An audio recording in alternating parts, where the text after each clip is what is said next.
Welcome back. This is my first video dealing with dating and relationships. This advice is targeting Christian men who are seeking a long-term relationship with a woman worth marrying, but if you are not a man and you're not a Christian, I think you'll still get value from this video. There are a lot of videos out there on the friend zone, what it is, how to leave it. Some of them are good, some of them are bad.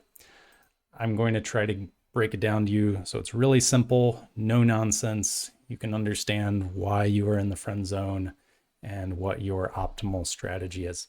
So let's start with this common scenario. Let's say that you've met a woman in real life, or you've known a woman in real life, and you're convinced that the two of you could work great together. You ask her out, and then you hear these dreaded words: "Thanks, but I just don't see you that way. I really think we should just be friends." Okay. Well, first of all, let me make this observation. She's not cutting you out of her life, but she's only interested in you as a friend. That's why we say you've been friend zoned. If you meet someone on an app and they're not interested in you, they don't say, "Hey, let's be friends anyway." No, they just reject you. Done. That's it. There's nothing else. In this case, you are still a friend. So let's deal with that question first. Why is she not cutting you out of her life? And I think this is important to answer, and a lot of people talking about this subject gloss over it.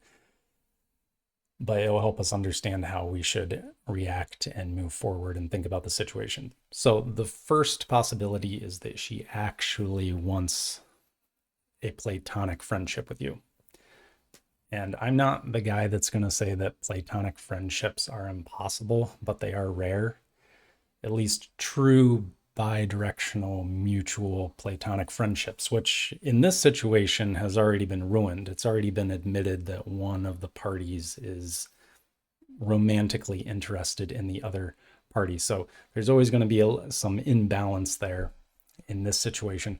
But I do believe that legitimate platonic friendships can exist. And in this case, she may want that. And it may be because you have a childhood history together, whatever, your families are close friends. It could be any number of reasons, but you do actually add value to her life so that a friendship would make sense. Another possibility is that she has to interact with you regularly, maybe because of work, because of school, because of a friend group. So cutting you out entirely would create tension. It would be awkward. It would be embarrassing. So she's obligated to keep you as a friend, even though in another circumstance where there was going to be no embarrassment, no awkwardness, she would cut you out entirely because you don't really add enough value to her life.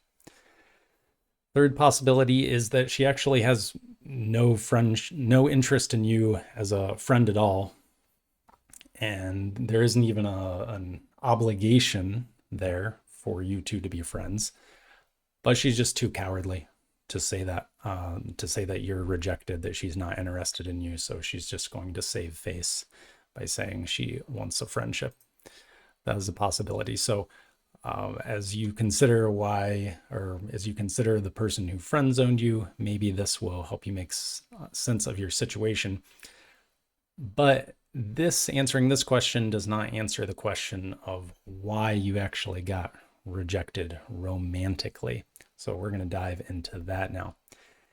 And the most likely, I would say 90% of the time, the reason you got rejected romantically is you do not meet her looks threshold. She does not find you sexually attractive. And for that reason, you're never going to enter that quadrant, as I'll show you in a moment, where you've met the looks threshold and you've met these other secondary characteristics thresholds such that you are material for a long-term relationship or marriage. Less likely, but possible, is you do meet her looks threshold, but she knows you well enough to know that you basically don't check off the secondary boxes. So personality, chemistry, ability to provide, maybe things related to your family. Maybe she knows something about your worldview, your character, etc. This is only a possibility if you know she knows you aren't stable in one of these ways, and you're fairly confident that she is your looks match. So don't deceive yourself. If she's way beyond you in looks, like, you don't even need to come to the second option to consider it. This is why. Nevertheless, this is a possibility. And the other thing is, this can only happen if she actually knows you well. If this is someone who doesn't know you well, if this is a woman who does not know you well, and she says something like, oh, I don't think our personalities match well. I think we should just be friends. No, that's not true. She was just afraid to, well, no woman is probably going to come out and say outright that she rejected you romantically for your looks, but that is what's going on.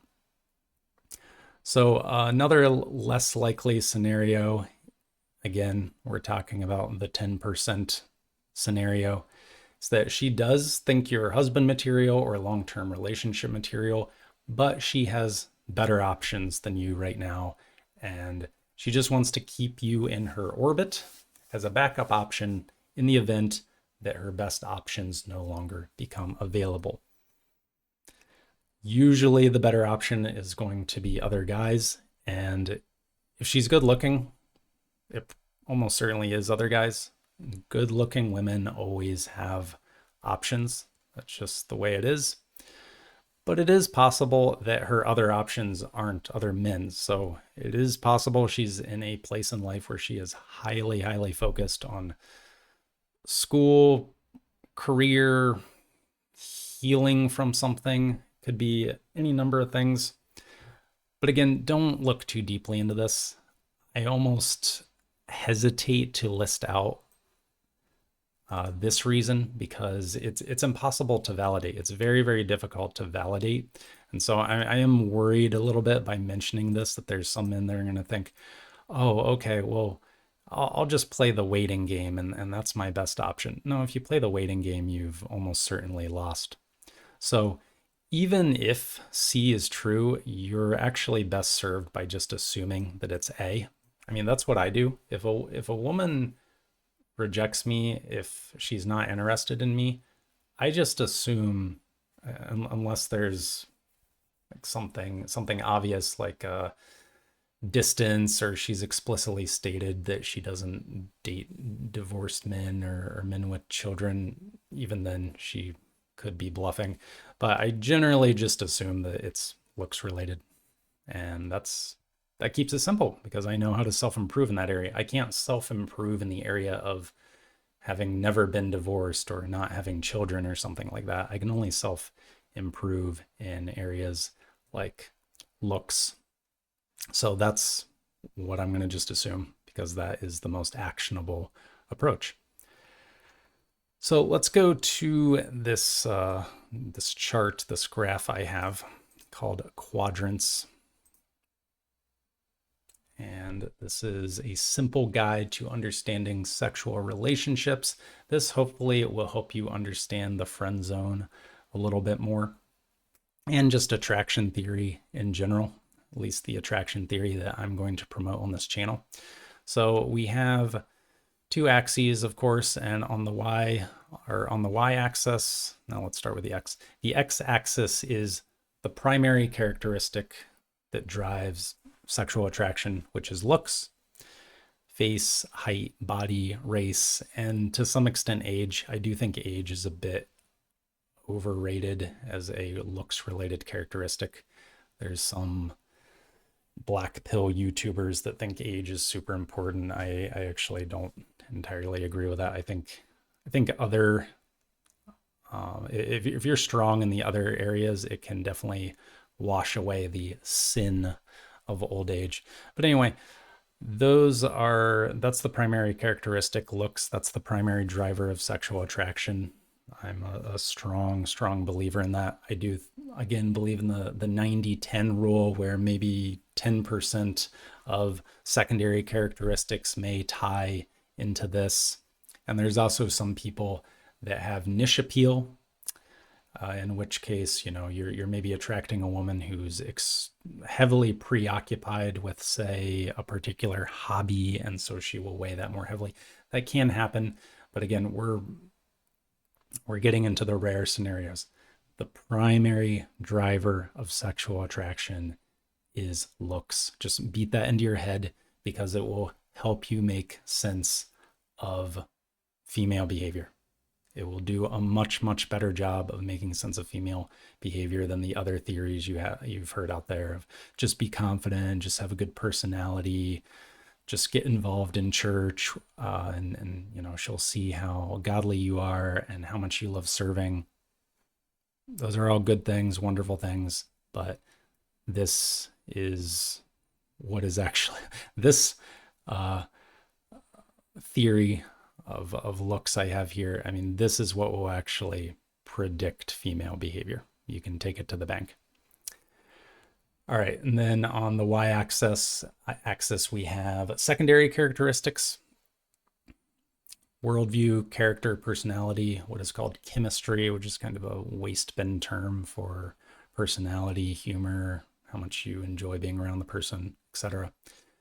Wealth, status, hobbies, life goals, family, location, etc. All of these can play into other reasons why somebody might get accepted or rejected.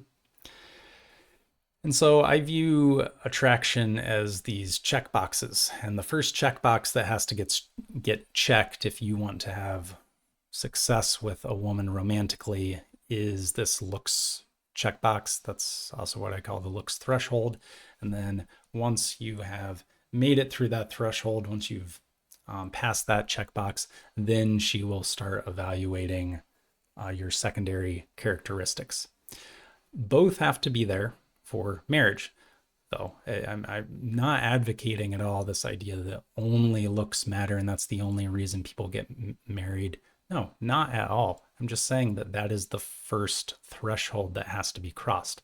So going into the quadrants on this graph, as you would expect, the top right, which again, if you look at these axes, the y-axis as we go up, this means increasing value in the area of these secondary characteristics. And then on the x-axis as we go to the right, increasing value in the area of looks.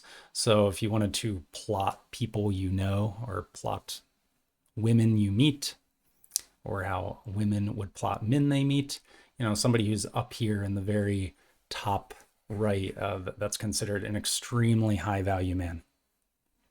And she is going to invest in that person. Definitely that man is going to be considered a keeper.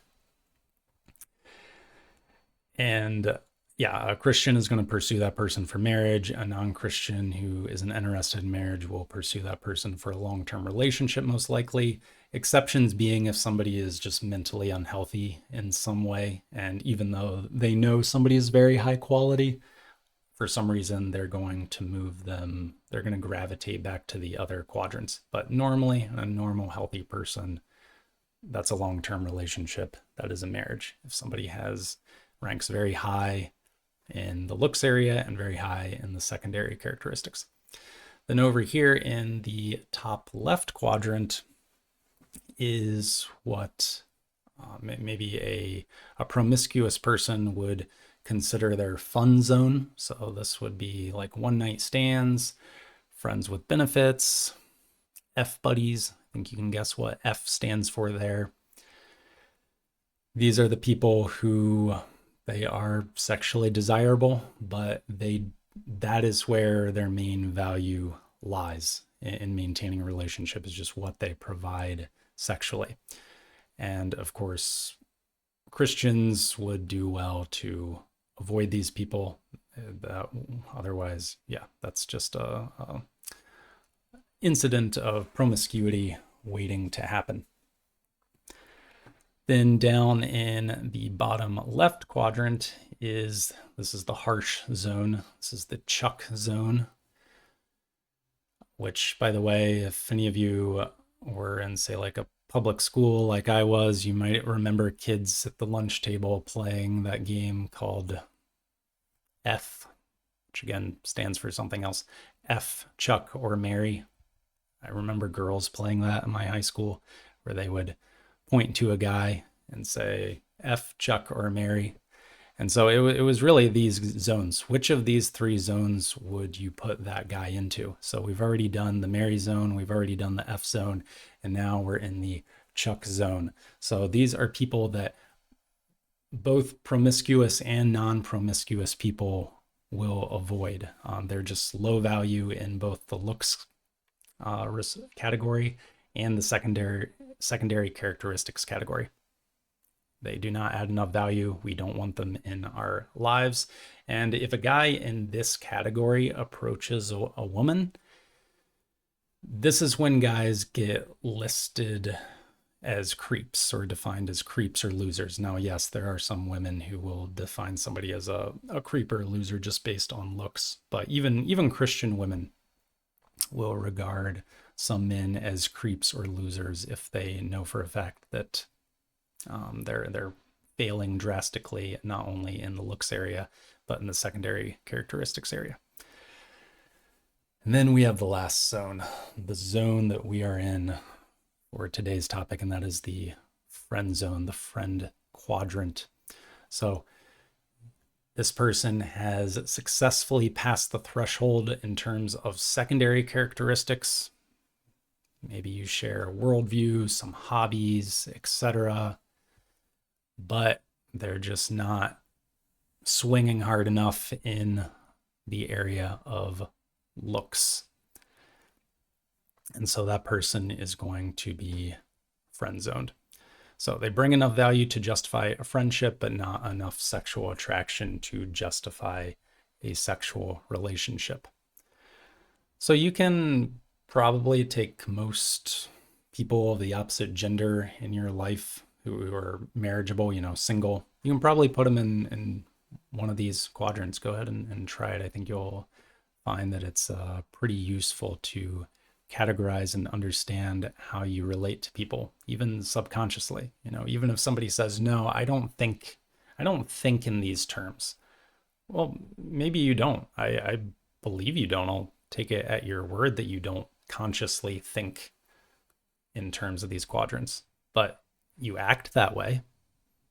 You don't have everyone in your friend zone. You don't have everyone in your LTR or marriage zone.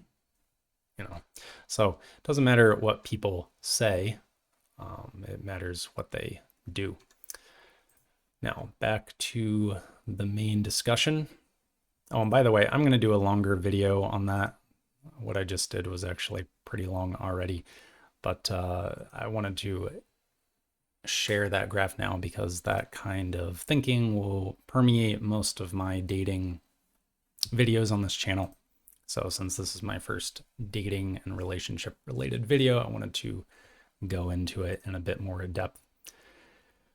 All right, so is there any hope for a man in the friend zone? That's the killer question. That's the $1 million question, isn't it? For guys who experience that scenario up here, they're hurt, they're ready to fight.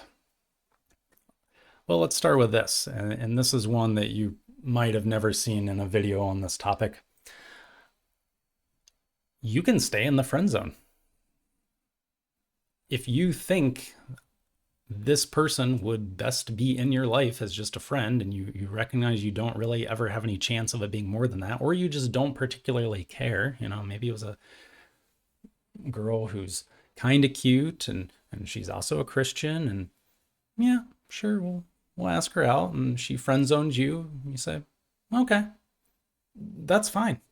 That's absolutely fine. There's nothing unmasculine about this, and that's what I can't stand about a lot of the manosphere, some of the red pill types. They think that if you don't brusquely and overtly reject or cut out every woman that doesn't view you as a high value sexual status individual, that you're weak, you're unmasculine. No, not at all.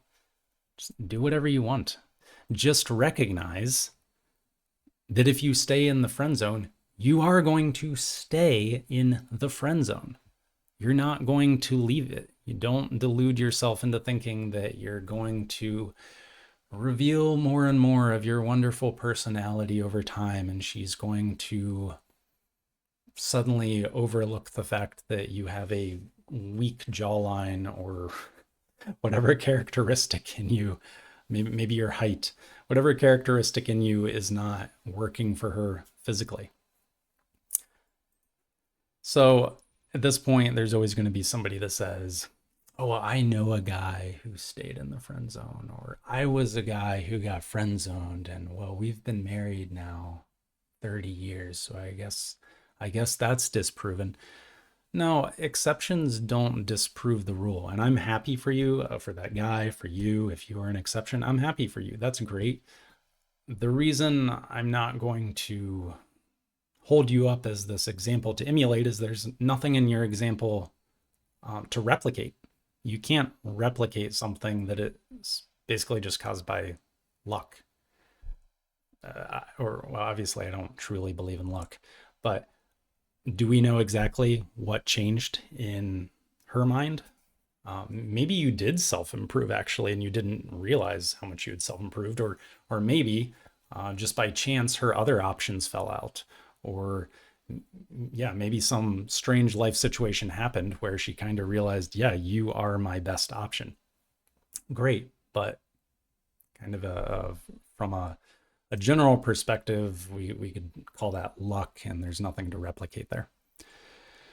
So here's the actual strategy. Here is the strategy you should implement in your life if you are truly interested in being this woman's lover one day.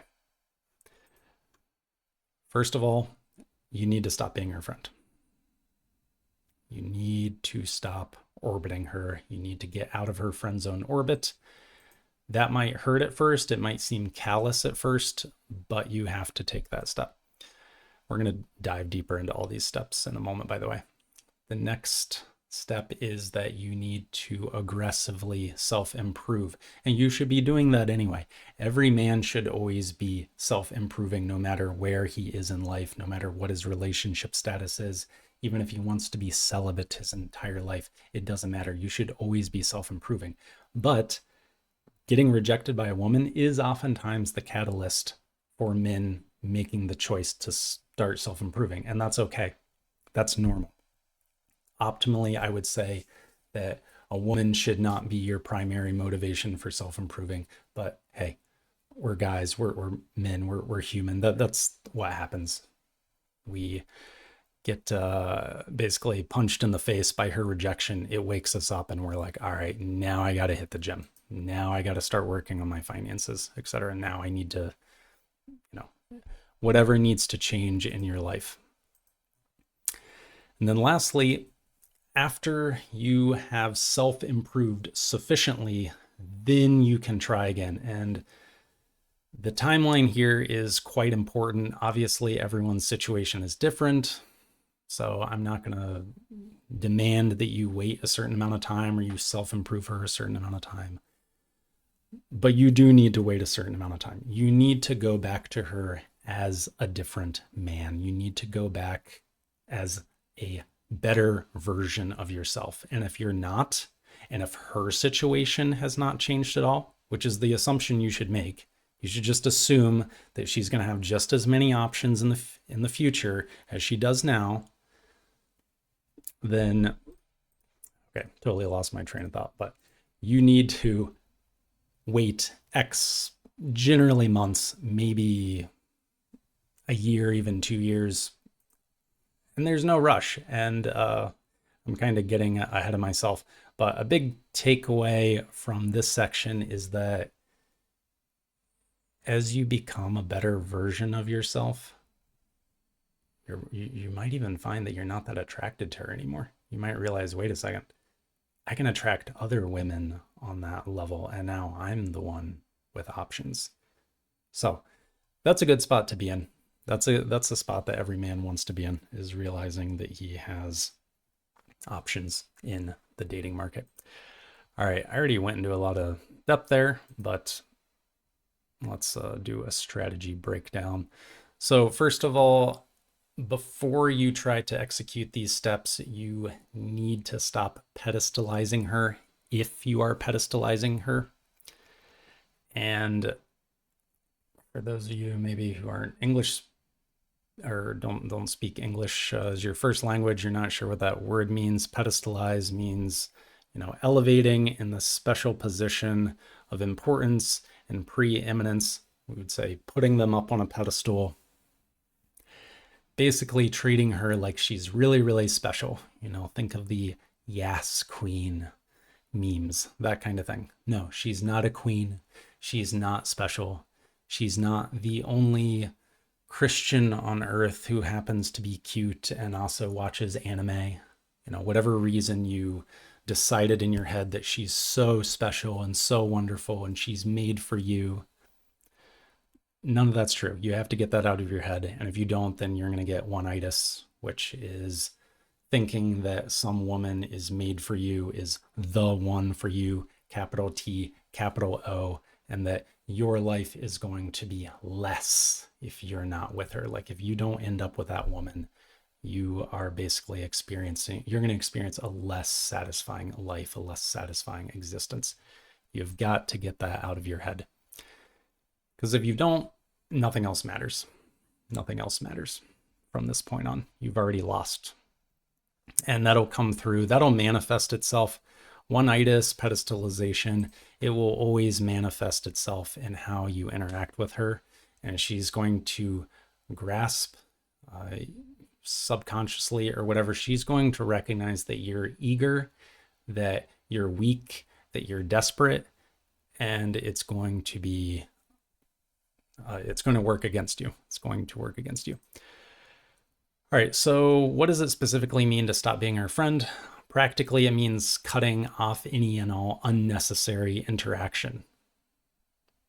Keyword there is unnecessary. I'm not promoting that you be a complete jerk, and if she tries to say hi to you in the foyer after church, you just turn your head and walk away quickly. Like that's childish. That's silly. I'm not advocating that. Rather, what I'm saying is you're not going out of your way to interact with her. You're not texting her. You're not messaging her on Instagram or liking her posts or leaving comments or whatever. You're not talking about her to your friends so that then, word gets around, hey, so-and-so likes you. No. She is in a sense dead to you, except when she's right there in front of you and you have to interact in, say, a professional capacity, or maybe you're on the same sports team, rec league, whatever, or maybe you're in a social situation where it would just be profoundly rude to not interact. Second, you have to set the terms of engagement. So this is an important part of pursuing a woman properly, being the man in a relationship, at least in the traditional concept of masculinity, the Christian concept of masculinity. As the man, as the leader, you are going to determine the frame of the relationship, not her. And when you stop being her friend, and again, you're not going to make some announcement about this. You're not going to write on Facebook or Instagram, I'm no longer so-and-so's friend. No, but it might come up. It might be asked. Someone might ask you, hey, why have you kind of, maybe her, let's just assume she kind of asked, like, hey, yeah, why have you pulled back? And by the way, she probably won't, because remember, most of these friend zone scenarios are this, where she just doesn't really want you in her life, because or she's not really that interested in interacting with you. So it is unlikely, unless you two are really close to one another, were really close previously, that she's going to ask about this. But let's just say that she does ask. You say basically something like, thanks, but I'm not looking for a friend. I'm looking for a wife. In other words, you're communicating, if you're going to be in my world, then it's going to be on my terms. And I got this quote, by the way. I'll give credit where credit is due. I got that quote from the YouTube channel, The God Made Man. He was talking about a situation where he slid into a woman's DMs, I believe. And I actually don't know how, I forget how well he knew this woman previously, but she responded by saying, I appreciate it, but I think I just want to stay friends. Would you like to be friends or something like that? And he just said, no, I'm not looking for a friend. So that was sending a clear masculine message that I am going to determine the frame of this relationship. And that's what men should do if they want to pursue women in a masculine way, which is going to be more attractive to feminine women, by the way. This is advantageous. This will pique their interest if they see that you have that confidence, if you have that resolve, if you have that determination. All right, self-improvement. As I talked about earlier, when we looked over that graph, looks are the primary driver of sexual attraction. Looks are primarily what got you rejected romantically. So most of your self-improvement needs to be related to looks. Again, we talked about a rare scenario where maybe she knows that you're just not in a place to provide financially. Okay, I get it. Everyone's situation is different, but most of the time it's related to looks, so that's where your self-improvement is going to focus. Gym, eating better, lowering your body fat. I will post my self-improvement guide down in the description. My opinion is that if you are a healthy adult male, your minimum physical standards should be 15% body fat, and you should be able to squat 1.5 times your body weight, and you should be able to bench press your body weight. And if you're not there, if you haven't hit all three of those, let's just leave it at those three. I was going to add in something about cardio, but I think cardio is highly overrated in terms of aesthetics. If you aren't hitting those three standards, then you should at least get there. I would say that that's a good place to get to. And then once you're there, I think you will definitely be able to say you are a new version of yourself. If you're not close to that already, you would definitely be able to go back to this woman in a year, in a year and a half, whatever. And she would think, yes, that is a different version of whatever your name is. But on top of that, there are also considerations with wardrobe. We already talked about financial situation, confidence, social skills. These are areas you should, again, be improving anyway. Your confidence is directly related to your looks, though. So by improving your looks, you are improving your confidence. And then by improving your confidence, you are improving your social skills. That's kind of the dirty secret of the red pill movement, which is all about self-improvement, some of which I agree with, some of which I don't. The reality is that looks are what give a lot of men their confidence, and then confidence ties into social skills. So just by focusing on looks, you're focusing on the thing you need to be focusing on.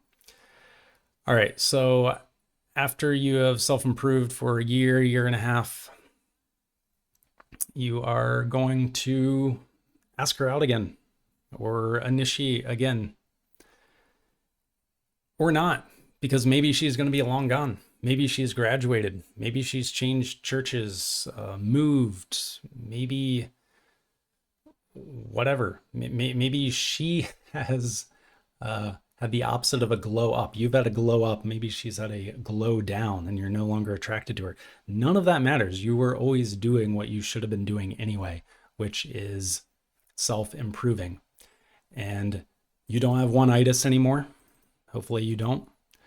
So everything's positive, even if it's a win-win. If you go back to her and she accepts you that time, great, win, awesome. If you go back to her and she rejects you again, still a win, because you still improved yourself. if she's not even there to accept or reject you, still a win. You still improved yourself. This new version of yourself is going to be able to attract another level of woman, and you can go out and do that. Because there are other women out there. There are other women out there that you could marry, that you could have a successful long-term relationship with. She was not special. She was not the one, capital T, capital O. The one, and I'll say this a lot on this channel, the one, as they call it, is simply the one you choose and who also chooses you. And the truth is that there are many women on the face of this earth that could probably be the one for you. So what is the takeaway of this entire video? In my dating strategy guide, which is linked to in the description, the third pillar I list is continuous self-improvement. And that's really what this video is about. This video was not about the friend zone. You thought it was about the friend zone. It's actually just a lesson in continuous self-improvement and having the emotional maturity to avoid one-itis, avoid pedestalizing women. All right, if you liked this video, please like and subscribe, leave a comment, and tell me what else you'd like to see on this channel, and tell a friend. And if you're interested in dating or self-improvement coaching, then feel free to reach out. That info is in the description as well. We'll leave it there. Thanks for watching.